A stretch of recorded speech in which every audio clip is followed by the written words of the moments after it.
شفت الاهلي عمل ايه في الزمالك؟ الزمالك ايه؟ الزمالك اساسا ما جاش. معلش هنعيد تاني.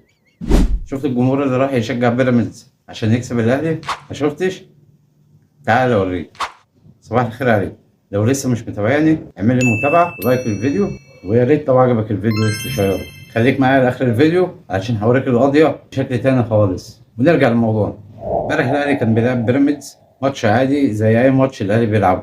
طبعا الاعلام عندنا في مصر والصفحات الزملكاويه عملوا من الماتش ان هو ماتش مهم، وده ماتش القمه، وده ماتش مع ان ماتش القمه احنا عارفين ان القمه ديت ما بين الاهلي والزمالك. غير كده مفيش قمة. أي فريق تاني زيه زي أي فريق. الدعاية والإعلان اتعمل للماتش دوت أهمية كبيرة أكتر من حجمه. الأهلي بيلاعب بيراميدز، فريق لا هو قطب من أقطاب الكرة المصرية ولا هو حاصل أصلا على بطولة. هو بيحاول، وأنا بقول بيحاول